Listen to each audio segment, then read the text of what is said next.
Tita Nene, na tinatawag natin Tita Nene, na tinatawag ng maisog na Tita Nene, ito si Nene Bacale, na kalaban at naglakas ng loob na mag-file at kalabanin ang isang Martin Romualdez sa District 1 ng Leyte sa congressman. Congressista. Lumabas ang sample ballot. I don't know if this is the official ballot or a sample ballot, but in any case, no, parang napaka-coops mo naman na pangalan mo lang ang itinira mo doon para mag-mind condition ng tao na ikaw lang ang choice nila. And alam mo, mapangit din yan because that leaves people with no choice. Parang no choice kami, si Tambalang Sa sample ballot, wala yung name niya. Pero sa official certified list of candidates, nandoon ang pangalan ni Tita Nene. Oo. Diba? So, kailang tama ba yung dinig ko kanina na officially tinanggal na siya ng COMELEC? Ano na daw siya, parang disqualified. And without her receiving the notice of disqualification. Grabe, diba? No? So, pero Marlon, ito pinakita rin to kanina. Yung kanyang COC received. Diba? Ng COMELEC. Ng certificate of candidacy niya, received. Ito ba naging grounds na wala siyang... Bakit siya na-disqualify daw? Anong wala, she doesn't know. Grabe, Lumabas lang ang balota na wala ang pangalan niya. Walang nangyaring due process? Wala. Naku, uso ba ang due process? Marlon, uso ba ang due process? May salitang due process ba sa gobyernong ito? Ang kalaban po ni Speaker Martin Romualdez para sa 1st District ng Leyte ay, maliban kay Tita Nene, ay Danilo Chua, si Minerva Gaut, at si Tita Nene. So, ang sininggle out niya, si Tita Nene, na kamakailan lang ay tinaas mismo ni Vice President Sara Duterte. Yes, sa labas yung kamay niya sa labas ng Veterans Memorial Yes. Hospital. And Pam, di ba nakaplano tayo na interviewin din si Tita Nene? Oo. I tried to reach out a while ago, Marlon. Oo. Kasi nga, kamaisog naman natin. Alam natin ang contact. And independent siya. Oo, dahil may sug ang ano. I think priority nilang maayos ng kanyang lawyer ang issue Dapat dito sa lang, COMELEC. tama lang. At yung pagiging official niyang kandidato, Marlon, tinatakan ito ng pagtaas ng kamay, hindi lang ni VP Sara na unang nagtaas ng kamay si PRRD. Kasabay natin nung October 8 sa lunch before we proceeded dun sa sa the 10th kung saan tayo nag-file sa COMELEC. Andun din siya. Tinaas din ang kamay niya. And when she showed her support kay VP Sara at saka kay Attorney Yusek Zuleika Lopez sa VMMC, Veterans Memorial Medical Center, dun sa labas, nung nagpasalamat ang isang VP Sara na tapos na ang laban at umuwi na ang mga pasyente, pinapauwi na yung mga para makapagpahinga na rin.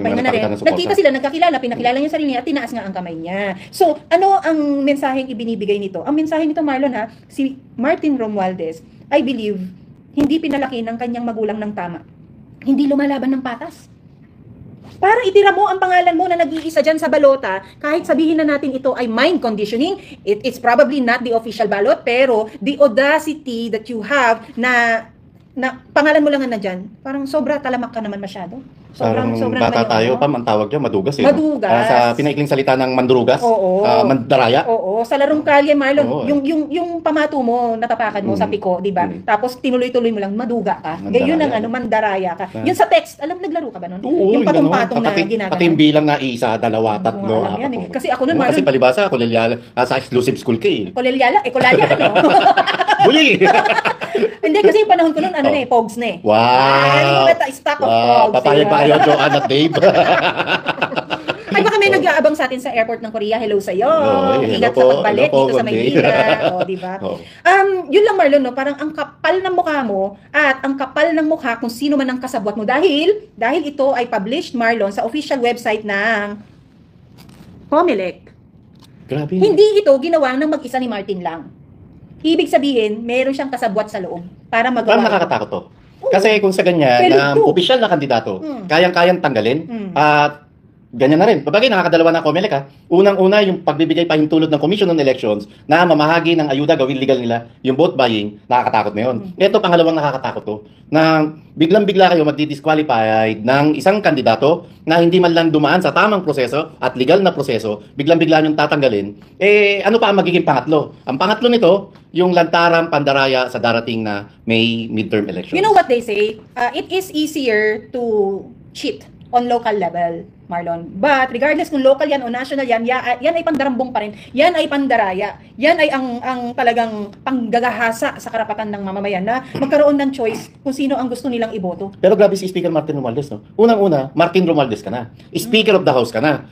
Pinsan ka pa ng Presidente ng Pilipinas. Tapos, papayagan mo na yung mga katunggali mo biglang-bigla na lang mawawala sa opisyal na listahan ng Commission on Elections at alam na alam mo na ang refleksyon nito ay sa kandidatura mo and nasa iyo na ang lahat.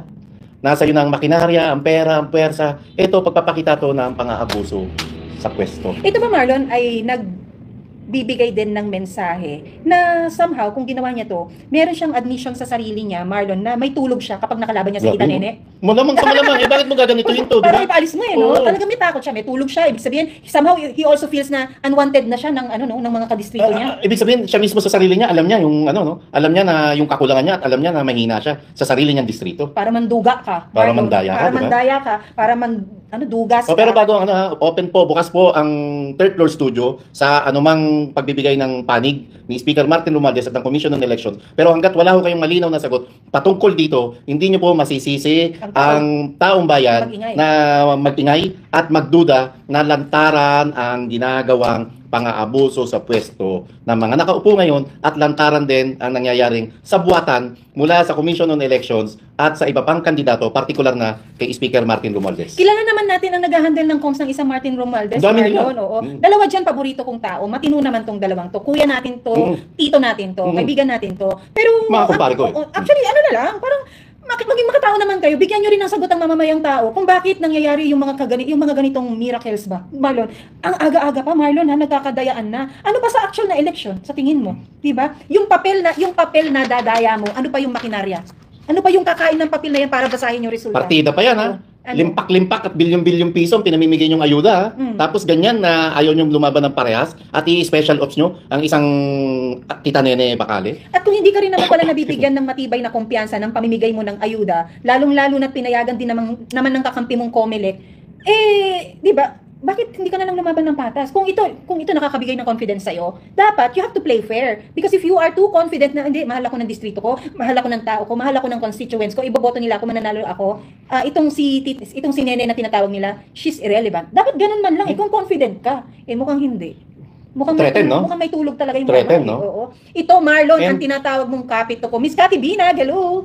Sige, Cathy, andiyan ba si Uy, Miss Cathy? parang bigla kang bumait. Cathy, sabay talaga ako. Halatang takot. Sabi ni Cathy. Bigla ba't dinalabas mo yung dimple mo bigla? Wala, wala sa pet, ha? Wala sa pet, ha? Hindi, nakita niyo ba yung ngiti ni Marlon? Biglang, Grabe. kinikilig na lumabas yung dimple niya dito. Cathy, huwag ka muna kiligin dyan. Relax ka lang dyan, relax ka lang.